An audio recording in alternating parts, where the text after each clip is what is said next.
oromummaa. gurratti mi'aawaa yaa'an sagalee cirracha bishaanii baay'een jajjagee. gurratti mi'aawaa yaa'an sagalee cirracha bishaanii baay'een jajjagee. meenuu marti itti haa yaannu ilmaan haa barsiifnu ittiin haa guddifnu wal haa yaadachiifnu jechoota adda addaa ittiin haa barannu siyaasaa fi galma aadaa keenya eegaa seenaa keenya. Kallacha tokkummaa hundee bilisummaa.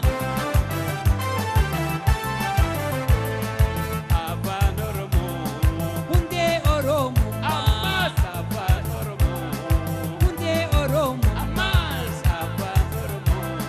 Hundee oromummaa.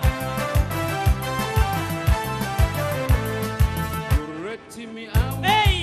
yaa'an sagalee kee cirracha bishaanii baay'een jajjagee.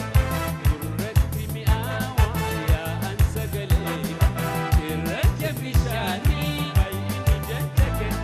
kan rafe dammaqsaa wayituu walaloon kee lakkaawameen dhumu hibboof maqmaqsi kee. kan rafe dammaqsaa wayituu walaloon kee lakkaawameen dhumu hibboof maqmaq. galma aadaa keenya eegaa seenaa keenya.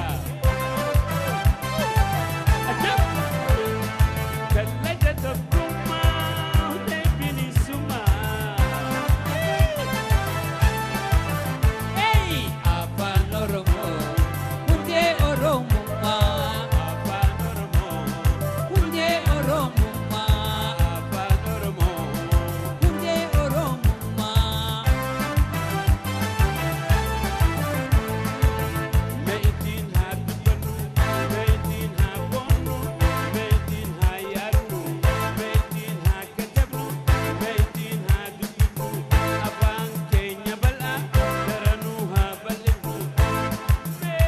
Meennu martiitti haa yaannu,